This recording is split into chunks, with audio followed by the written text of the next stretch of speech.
I can't even stay in character. Hey, good morning. Welcome to Coffee with Conti, and I'll tell you what this is about. Just a little bit. It's about a C8 prediction. Oh, goody. Good morning, guys. Welcome back, everybody. It's great to have you on the vlog. Hey, I know you've got a lot of stuff going on in your lives and your days, but you take time to check into this channel. You want to see what I'm doing, what's going on in the Corvette marketplace, people that I deal with. You're curious of what's going on with this car. Whether you own one or not, you're still curious, and that's cool, and I do appreciate you being here. There's a blue Grand Sport over there that's going to Mark in Texas. Can't wait to do the send-off pat for that. Thank you so much. Ray in Hawaii, your car's way over there, and I've got a special send-off pat for you, sir. I can't wait to share that stuff with you guys on the vlog. And I was talking to Mark in Texas the other day. You guys go to buy this car, I don't care if you're 2 hours away, you're 2,000 miles away. Sometimes you get a little nervous about buying the car, and when you're going to buy from afar, I think the YouTube channel, and this vlog, I just want to let you guys know, this vlog is going to be not so much of a self-serving vlog.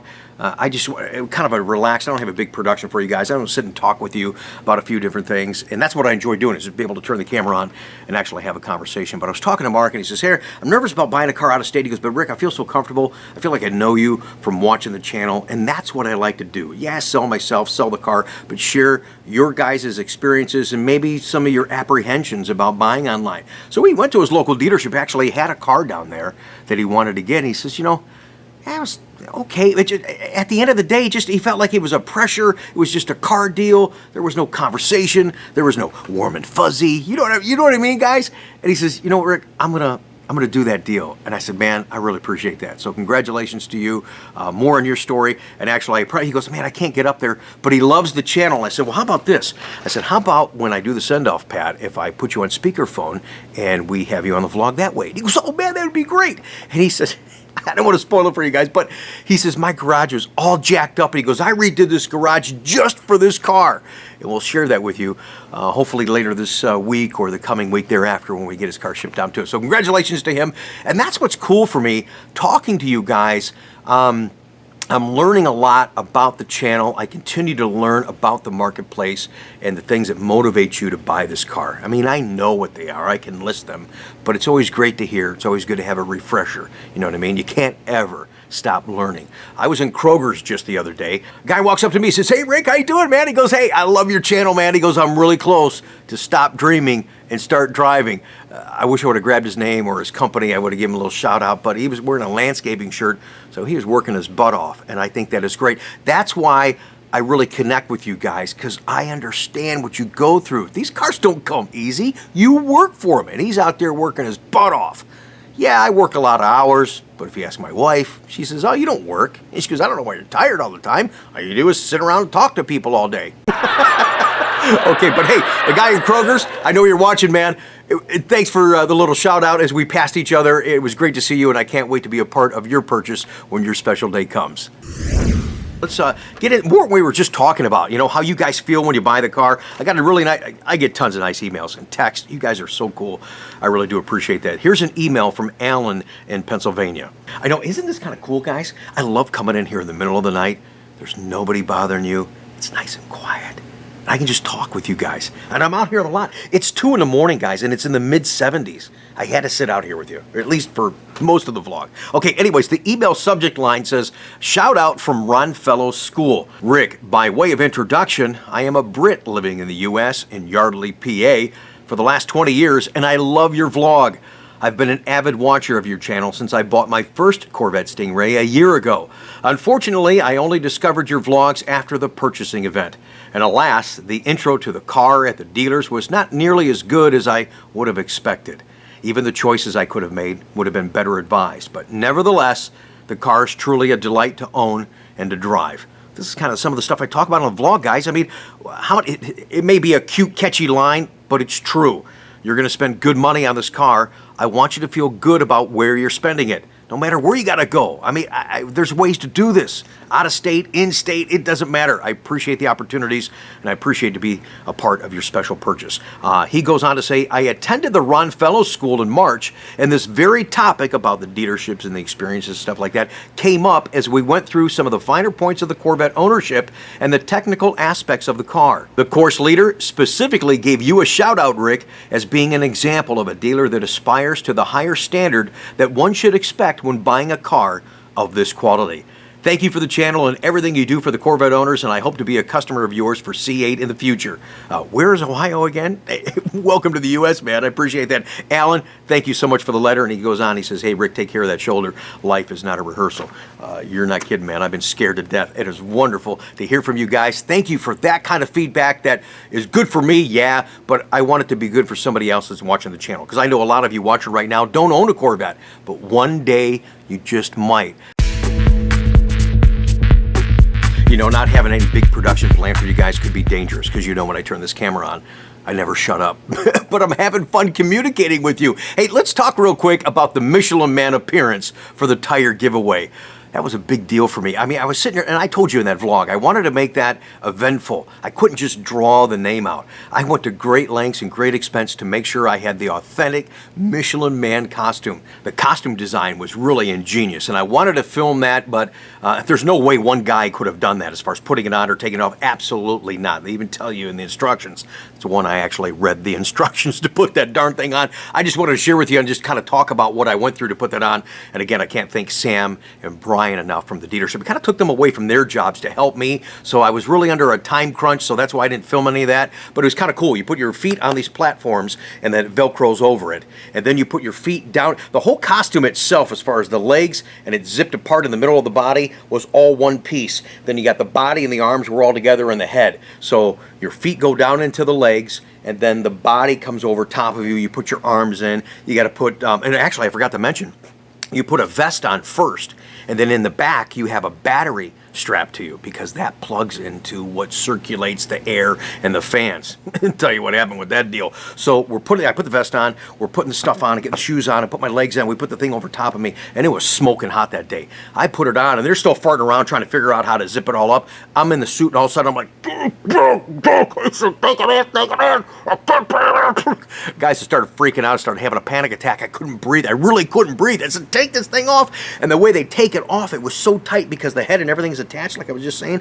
So it comes off, and all of a sudden my head goes back, and I go, ah! And I'm like, oh, my neck, Jesus. So it's good that I didn't film that thing. It's like, oh my gosh. So Brian's underneath on the side where it zips, because it kind of zips underneath one of those curls there, so you don't really see the zipper when the guy's walking around. I mean, I love this. It was like really soft white leather. I loved it, man. I was the Michelin Man. Oh my gosh, this is so much fun. And the hands go in those little gloves. It was all molded in one piece, so you didn't have to worry about putting the gloves on. It's all together. So we get it back on. He finally clips it in, whoosh, and the air starts rolling. Whew, I could breathe. It was tough, but it was so hot out. I mean, the face was fogging up. Most of what you saw when I was filming, dancing around, I couldn't see anything. I'm like, guys, which way am I pointed? They're like, you're over here, over. I had no idea. It was so much fun doing that, though. I wish I could have captured that for you guys, but it was quite an undertaking. It really was. But one day I hope to be the Michelin Man at an event, and I won't talk because he's not supposed to, so I kind of spoiled that a little bit. But we had a lot of fun doing the drawing, and we're actually going to hear from the winner of the tires here in just a minute on the vlog. But thinking of that, you guys got a second? Like I said, just kind of a different laid-back vlog today. You want to go down memory lane for a minute, because I had mentioned in the previous vlog that it reminded me of the time that when I was in radio, I was the grimace guy for McDonald's. Just real quick again about the Michelin Man, I thought it brought some authenticity to the drawing, and it was really a great pleasure to do that. I mean, even, you know, I got this bowl thing, and I was going to put all the entries in here. Yeah. No way all these were going to fit in there, and I literally spent hours cutting this stuff up. And I know there's an easier way I could have done that drawing, you know, with the computer things and push a button, but I just wanted to be an event, you know, like a real, to me, this is, you know, like the museum does. This is a drawing. I wanted to do that, but I got news for you. Next time we do something that big, I'm not doing that. Oh my gosh, that was too much work. You're down there like, wait, what are you doing? I'm sorry, I was picking up my mess and I want it blown all over the lot. But if you got a quick second, we'll do some vlog fill and show you some radio highlights from a long time ago that I've always pretty much been a goof, but I love being a character and having fun when we're out and about in the public. And why not? Yeah, I'm going to grow old, but I'm not going to grow up. Hey guys, thanks for sharing this with us. This is a lot of fun. Now here's one of my fictitious characters from my old morning show, Willard Wiseman. We used to joke that he ran around the studio in his spacesuit bumping into things and actually brought the character to life and brought him to a remote so people could see that it was a real guy. Yeah, of course he was. There I am at one of my remotes. I don't know what I was doing there, acting goofy, whipped cream pie thing in the face. There's another grimace shot. Hamburglers in the background there. That was a lot of fun. Absolutely.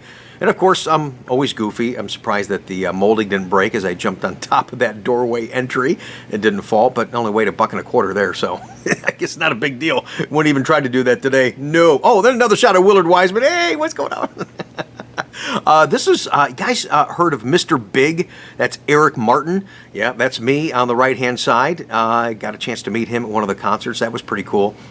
Here's something from my Rick on the Road show, where the police were trying to get me out of the middle of a road in an intersection in a turn lane or something like that. And they said, here, you can't broadcast from the middle of the road. I kept going back and forth, and I was trying to bribe them with an album and a t-shirt. Nice hat, by the way, Rick. And this, oh my gosh, quick story on this. I was doing an interview with Phyllis Diller. She was performing in Toledo, Ohio. This lady heard me, and she comes up and she says, I have a dress that was donated by Phyllis Diller. Look, look. I said, oh, wow, that's really neat. And I talked with Phyllis about it. She goes, oh, that was custom made for me. Really cool. So the lady wouldn't leave. She goes, oh, it fits me. Do you want me to put it on? I'm like, no, that's okay. She goes in the bathroom, puts it on, comes back in the studio, and I'm like, all right, I got a kooky bird here. She's like, oh, look at it. And she wouldn't leave. I'm like, I call somebody, can someone get in here and get this lady out of here? But yeah, that was Phyllis Diller's dress, and that's some lady that got it at some charity auction. That was pretty cool. Oh my gosh, look how sad. I told you about $1.25. That's the night I was on the phone with my buddy Jack in California. We were finishing our morning show campaign, if you will, Rick and the Breakfast Nuts, and those are the little Breakfast Nuts characters that I designed. You know what's funny? Shortly after we designed this, never to be seen, first Breakfast Nuts thing, I think it was about 6 months after that, guess what came out? The California Raisins. Boy, I missed out cashing in on that deal. There's me just screwing around in the office again right there. First professional radio job at 18 years old at Tower 98 in Monroe, Michigan.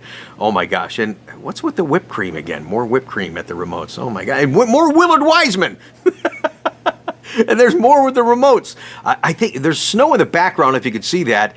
And I think it was like 20 degrees. And then I was broadcasting from a hot tub outside for this place. And it was a lot of fun. Ah, yes. One of my favorite moments in radio, I got a chance to meet Crowded House. I earned a gold record for being the first in the country to play them. Great guys, great guys. Oh yeah, love those guys, they're fantastic. There's one of my cool promotions, Rick on the Roof. Had that all set up. And here I am at a show somewhere, and this is the mascot from another radio station, and he comes up, hey, how you doing, Rick? That's great. As soon as he left, I turned around and put my bumper sticker from our station on his back.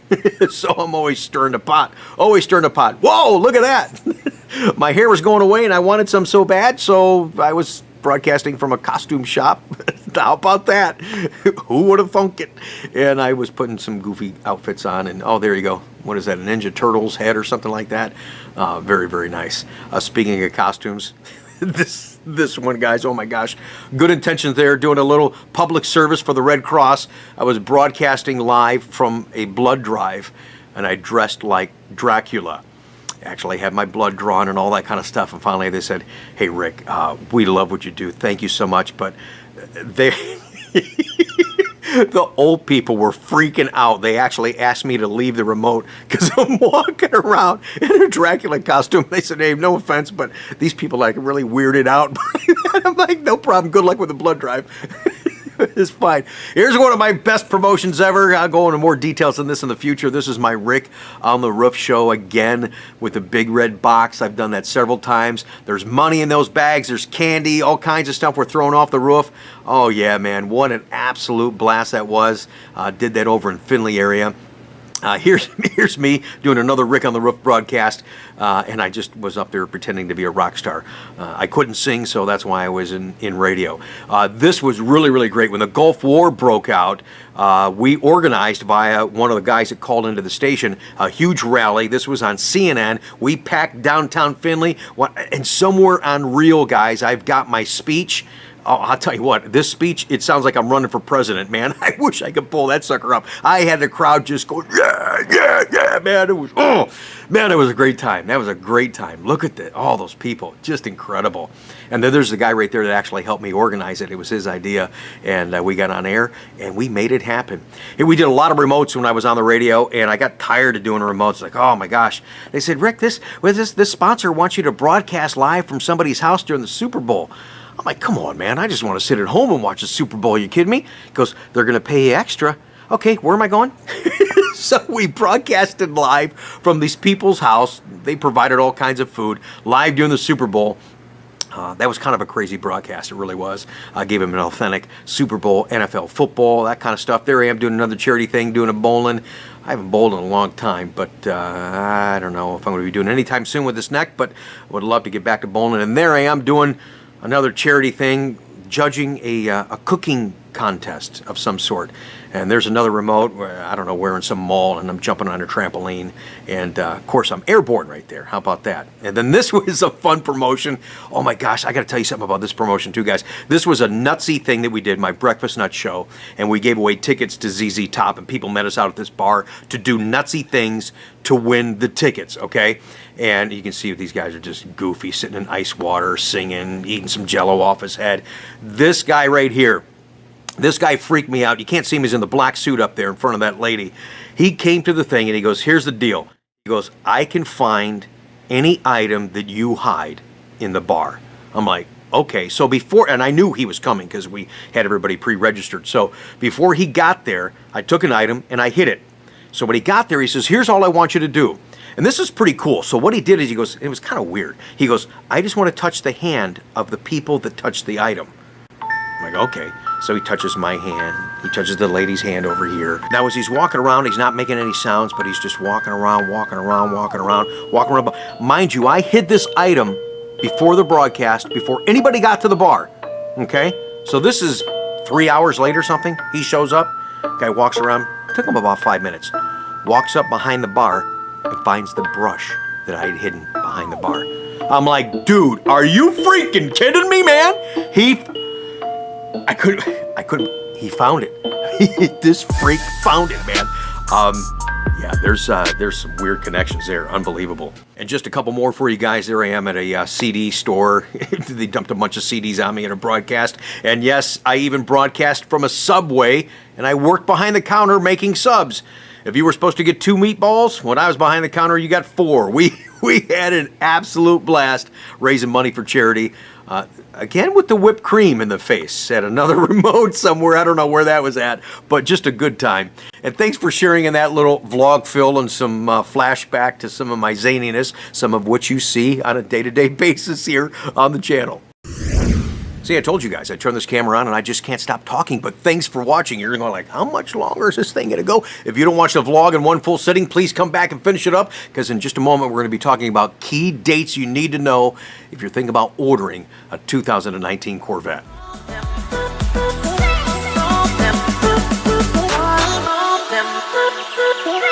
Guys, let me tell you this. I mean, having those tires for Michelin to give away really made me proud. What really made me proud was the reaction from so many of you. In the initial giveaway vlog, all the comments, almost 1,100 entries, a lot of cool comments about Michelin tires, myself, the channel. It was just fantastic to hear from you guys. Then when we announced the winner, what really impressed me was all the comments you guys made. Man, I told you, we've got a great community here on YouTube, a tight-knit community. All of you congratulating the winner. Hey, basically none of you were sore losers. I know you all wanted to win. I read a lot of those comments.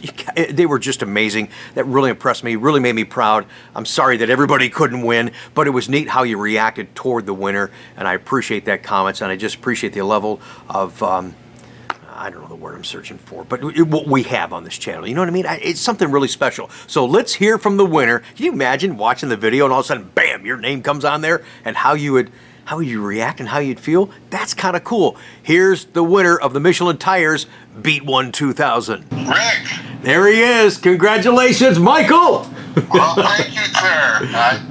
I'm just about speechless. I can't believe I actually won something in my life. Hey, that's pretty cool, man. I'm excited for you. I didn't know how it was going to shake out. I was hoping it was somebody that, you know, watches the channel on a regular basis. I mean, what a unique opportunity with Michelin, and just put it out there. And you know, like I was saying earlier in the vlog, I cut up all those things because I just wanted to give some authenticity to really drawing out a name, you know, and I couldn't draw it. You saw Chuck, our Corvette tech, drew it. Well, and how did you like me in the Michelin Man costume, man? I went to great lengths to make that deal happen, believe me. That was great. That was great. And you know, the funny thing about it was when that video came up, you know, I was like, okay, you know, you're going to announce the winner. Yeah. So I watched the video all the way through, you know, and you came out in your Michelin outfit, and I said, oh, this is great, you know.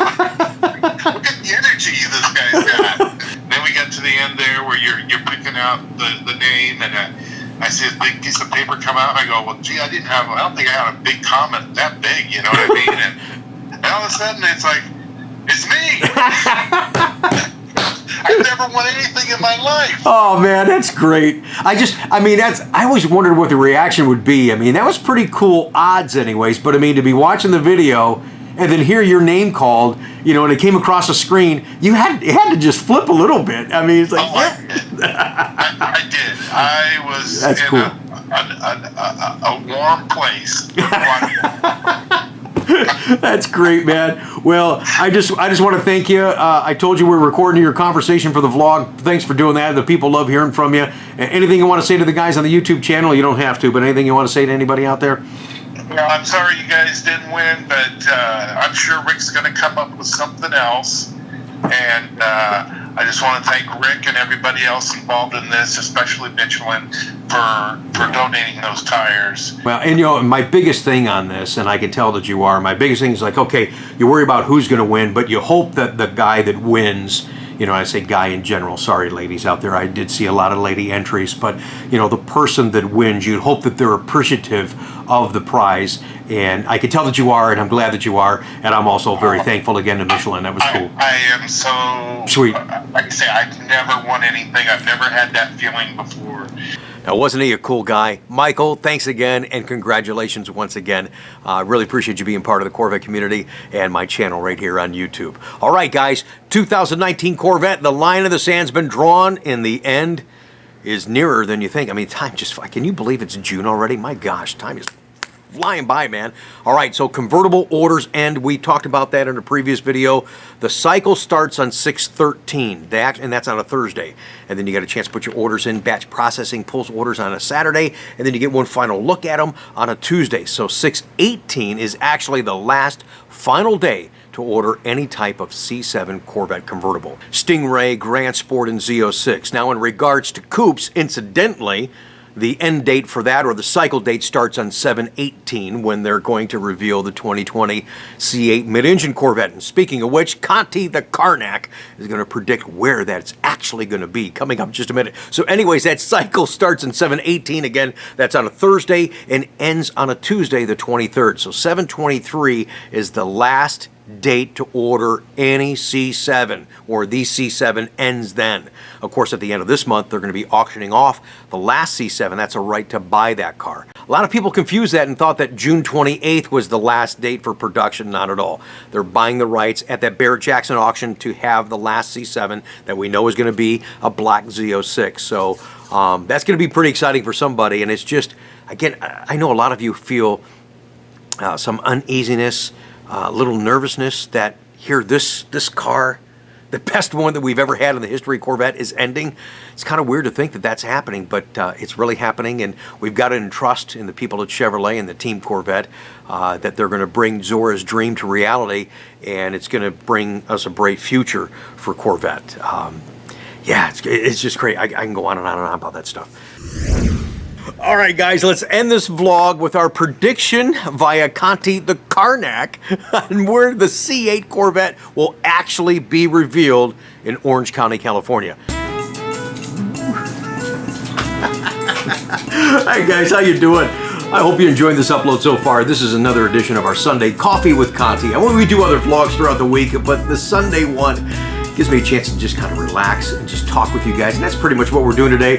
And we're always going to find time to act silly once in a while. This is nothing like the turban thingy that I thought I was buying. It's nothing like what Johnny Carson used to wear. Remember Johnny? Oh man, wasn't it crazy how when Johnny retired, that he was just gone from the limelight? I mean, he was never out at this club, at this restaurant. He wasn't on a golf course. He was just gone. It was sad, man, because Johnny was great. I loved watching Johnny. And I don't have Chuck, our Corvette tech, which otherwise would have been my Ed McMahon, as I've been told. And I'm not wearing the cape or anything like that when Johnny did his bit, the Carnick. So I'm Conti the Carnick. And what we have for you right now are some predictions for C8 2020 Corvette. I'm trying so hard to do this bit. You guys are like, what are you doing? You guys remember they had the envelope? And look at this, I even have the envelope. What we're gonna do is give you predictions on the location of the C8 2020 Mid Engine Corvette Reveal. So, as John used to do, hold it to the head.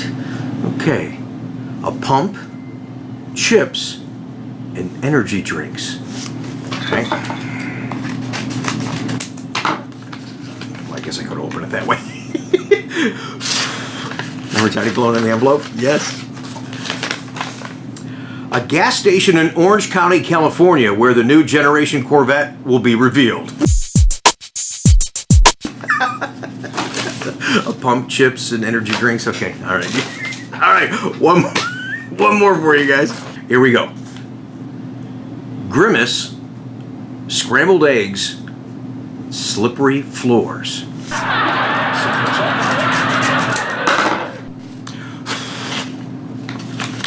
Try not to get a paper cut.